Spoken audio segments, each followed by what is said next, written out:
Hey guys, so we are going to do a little bit of a context clue review slash how to.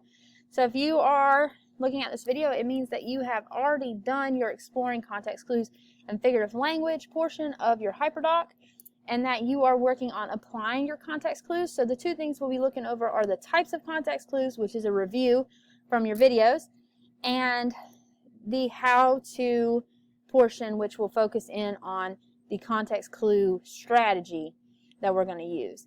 So I have this beautiful slideshow that I'm going to show you guys, and I'm going to make sure that where I post this how-to video, I also post these notes. If you're watching this video, I'm going to try and go slow enough where you can write, but it's a video, you control it. Please feel free to pause and write down whatever it is you need to write down, and then keep it moving. All right, here we go.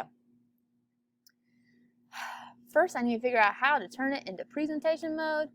We got this. I'll do it. It'll be great. Here we go. Play from the start. All right.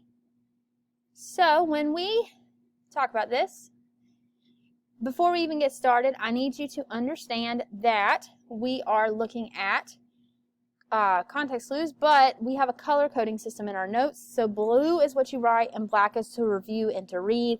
Sometimes I might throw in some extra stuff like some examples or a title just to kind of let you know what we're talking about. But blue is for writing. Okay.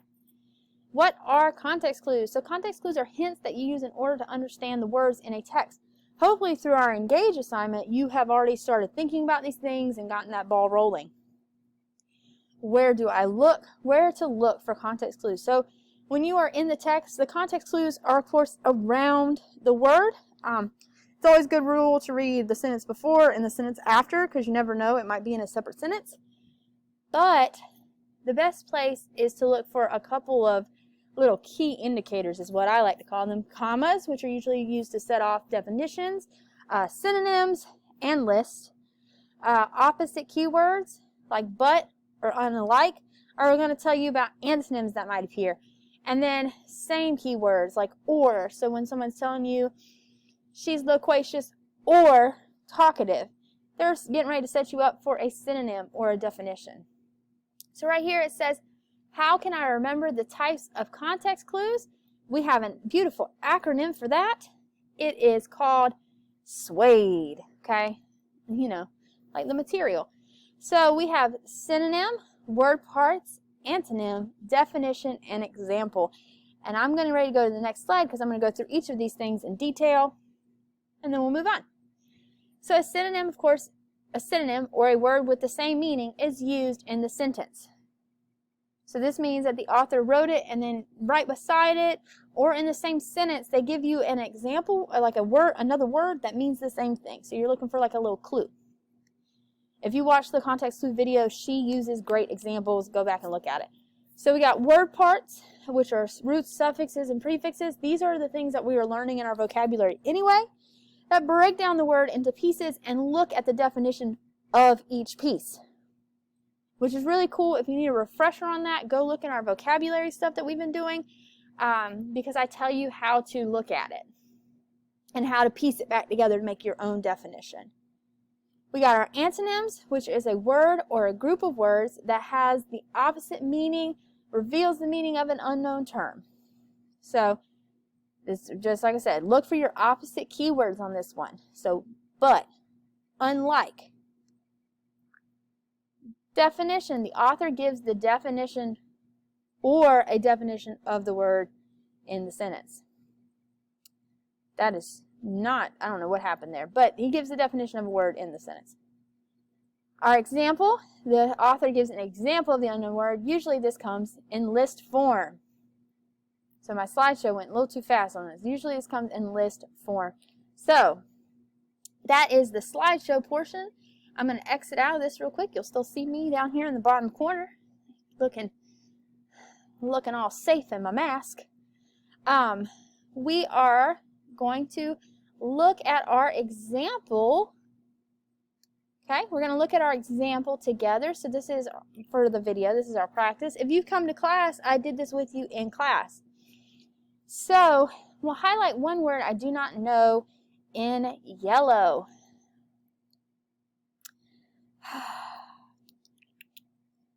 Let's see. I don't know what the word fester means. Okay, I'm gonna be real honest. I don't know what this word means. I'm gonna highlight it in yellow. So let me highlight it in yellow like I'm supposed to. And then, oh, here it is. So you should see this chart. And you notice that there's a pre-reading strategy. So this is what you do before you read, and this is what you do after you've read. Okay, so you do this after you read. It looks like a lot, but it's really not. It's just individual questions for each word. It's really taking it and breaking it down for us into tiny little pieces so that we can think about how we came to this conclusion about this word.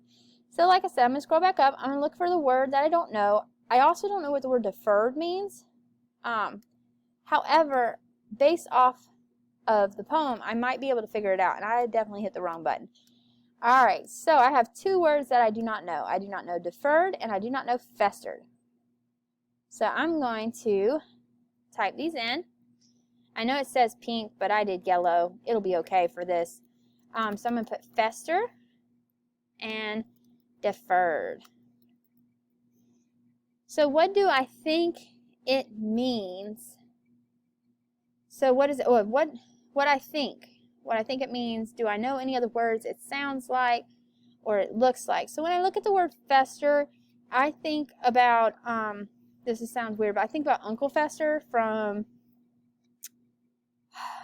the Addams Family, and he's gross. So I'm going to write gross, and then I'm going to write Uncle Fester, because that's what it reminds me of. If you don't know about the Addams Family, look him up, and you'll see why I think he's gross. And then when I hear the word deferred, it reminds me of the word referred. And I think about college stuff, and when you're deferred in a college class, it means that you're turned down. When you are deferred, you are turned down. So I think it sounds like the word referred. So I'm going to put that in my parentheses because that's what I associate with. But I think about college and being deferred from a college. Okay? So now, when I do this, it will say context clue that help me determine the meaning of the word. And I'm going to highlight those in light blue. So I'm going to look at my poem. I'm going to read it. What happens to a dream deferred? Does it dry up like a raisin in the sun, or fester like a sore and then run? Does it stink like rotten meat, or crust over like a syrupy sweet? Maybe it just sags like a heavy load. Or does it explode? All right, so what I'm going to do is I'm going to think about this. I have two words. So if I look at fester, I think right here, this might be my context clue where it says like a sore. Okay, so when I think about it, I see like a sore. I'm supposed to highlight it, not change the color. And I have to think about, what do sores do? If you let a sore sit and fester, what does it do? I'm going to type it right here because it's so short. You don't have to do that. It could just be highlighted in blue. Looking at it though, it says fester. I already associate it with meaning nasty and gross. I'm going to say it has a negative connotation because when I think about it, it makes my nose cringe up a little bit, and no, it's not good to me. What does this word mean in my own words? When I think about sores and I think about what happens when you just let a sore sit and it starts to look gross and all pussy, so I'm actually going to think this word means infected or becoming gross. Alright, so what are some synonyms or some antonyms I can think about when I see this word? I'm going to come back to that part because I'm going to look down at these words because I think I might use something super helpful to me later. Alright, so when I look at deferred, I'm going to look at my highlighted clues. So number one, it says, what happens to a dream deferred? And then it asks a question. And then everything else kind of looks like the answer to the question. Poems are strange like that. So it kind of looks like the answer to the question. So I'm going to go and I think I might, oh, and I see these words or, and I remember or is one of my keywords, which either sets off the definition, a synonym, or an example. And honestly, it says what happens to a dream deferred, and then it lists off drying up like a raisin in the sun, you know, getting all shrivelly and gross, like a raisin that I left outside. It lists off fester like a sore, and so I know that means I picked at the sore and I left it alone and it got all gross. I didn't put Neosporin on it. Does it stink like rotten meat?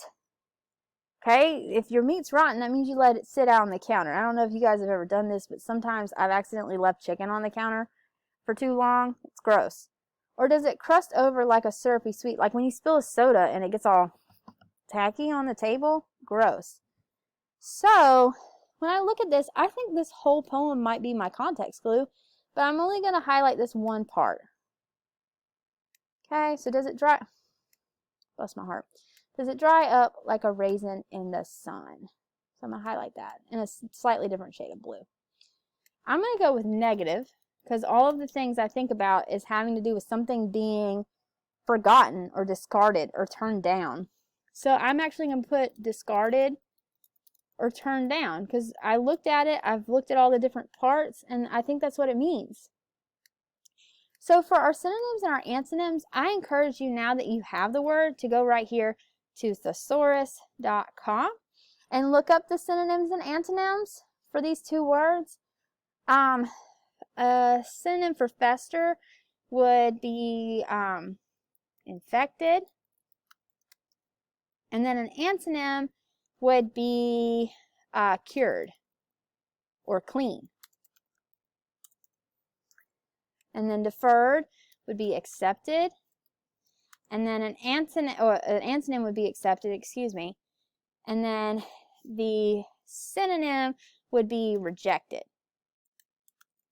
So that's how I'm going to look at that. And then finally, well, how does this term apply to my life? So if I let something fester, I might think that term applies to my life as when I've let something sit and didn't work on it.